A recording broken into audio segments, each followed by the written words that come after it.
విఠల్ గారు. స్పందన ఒకటైతే ఉంది. ఇక ఢిల్లీలో 2 విషయాలు. ఒకటి, జంతర్ మంతర్ ధర్నాకు రాహుల్ గాంధీ, మల్లికార్జున ఖర్గే, ప్రియాంక గాంధీ ముగ్గురు రాలేదు. రాష్ట్రపతి అపాయింట్మెంట్ కూడా దొరకలేదు. సో మోస్ట్లీ నేనేమనుకుంటా అంటే జరగబోయేది ఇదే. పొలిటికల్ అఫైర్స్ కమిటీ మీటింగ్ పెడతారు, అంటే కాంగ్రెస్ పార్టీ రాజకీయ వ్యవహారాల కమిటీ మీటింగ్. ఆ కమిటీ మీటింగ్ పెట్టి నేనేమనుకుంటున్నా అంటే రేవంత్ రెడ్డి చెప్పారు, నేను చర్చించాలి, రాజకీయ పరంగా ఏం చేయాలి, పార్టీ పరంగా ఏం చేయాలి చర్చించాలన్నారు. రాజకీయ పరంగా పంచాయతీ ఎన్నికలు అయితే ఇంకా వాయిదా వేయరు, ఎందుకంటే రైతు బంధు పైసలు పడ్డాయి. మళ్ళా ఇంకో 3 నెలలు వాయిదా పడితే మళ్ళీ 10 రోజుల్లోనే రైతు బంధు పైసలు వేయాలి. రైతు బంధు పైసలు వేయాలంటే మిగతా అన్ని పైసలు ఆపాలి కదా. ఇప్పుడు నెక్స్ట్ నవంబర్ వచ్చేస్తే మళ్ళీ రైతు బంధు వేయాలి కదా.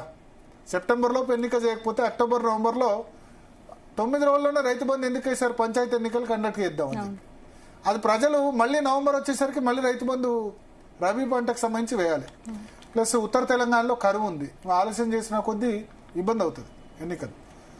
మంచి వాతావరణం, బీఆర్ఎస్ కొంచెం టెలిఫోన్ ట్యాపింగ్, కాళేశ్వరం ఇవన్నీ ఇష్యూస్ ఉన్నాయి, విలీనము, ఇటువంటి ఇష్యూస్ అన్నీ ఉన్నాయి. కాబట్టి పొలిటికల్ అఫైర్స్ కమిటీ మీటింగ్ పెట్టి పార్టీ పరంగా మేము 42% రిజర్వేషన్లు ఇస్తామని కాంగ్రెస్ పార్టీ ఆ దిశగా వెళ్లే అవకాశం ఉంది. ముఖ్యమంత్రి చిట్చాట్ నాకు అబ్జర్వ్ చేసిన తర్వాత రేవంత్ రెడ్డి అయితే నేను వాళ్ళందరూ ఏమన్నా సరే చిత్తశుద్ధితో ప్రయత్నం చేశారు. ఎందుకంటే ఆయన కమ్యూనిటీ, రెడ్డి కమ్యూనిటీ డెఫినెట్ గా దాన్ని ఓకే చేయదు, చేయకుండా క్యాస్ట్ సెన్సెస్ చేశారు, కొంత ప్రయత్నం అయితే చేశారు.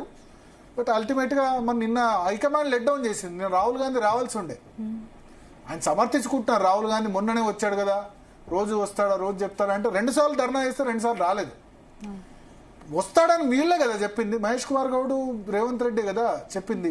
వస్తాడని చెప్పి లాస్ట్ మినిట్ రాలేదంటే శివసేన వెళ్ళింది మొన్న, నిన్న ఢిల్లీలో ఉన్నారు. నిన్న అదే సత్యపాల్ మాలిక్ గవర్నర్ని ఆయన చనిపోతే ఆయన దగ్గరికి వెళ్ళి నివాళులు అర్పించారు. ఇక్కడికి 1 నిమిషం వచ్చిపోయినా అయిపోతుండే. ప్లస్ రాష్ట్రపతి అపాయింట్మెంట్ అంటే రాష్ట్రపతి దగ్గర బిల్ పెండింగ్ లో ఉంది కాబట్టి ఆమె అపాయింట్మెంట్ ఇవ్వకపోవచ్చు.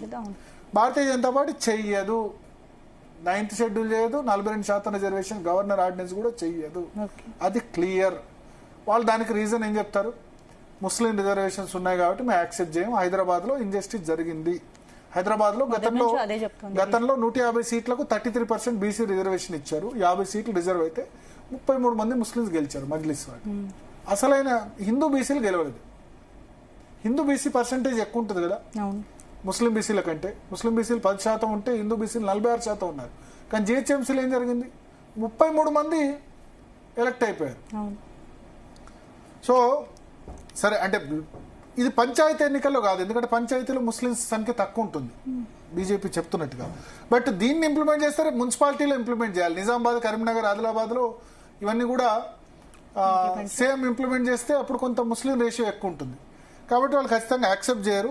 అందుకని నేను పార్టీ పరంగా దీని విషయంలో ముందుకు వెళ్తారని నేను అనుకుంటా. కాంగ్రెస్ పార్టీ పరంగా మేము ఎంపీటీసీ, జడ్పీటీసీలో ఇస్తాం, సర్పంచ్లు అయితే ఇవ్వరాదు.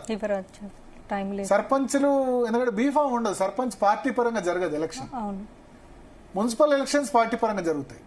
సో బీఫామ్ అన్నది ఉండదు. ఓన్లీ ఎంపీటీసీ, జడ్పీటీసీ మాత్రం పార్టీ పరంగా 42% ఇస్తామని ఎన్నికలకు వెళ్లే అవకాశం అయితే ఖచ్చితంగా అనిపిస్తుంది. Right, thank you Bharat. ఇది వాళ్ళ DNA.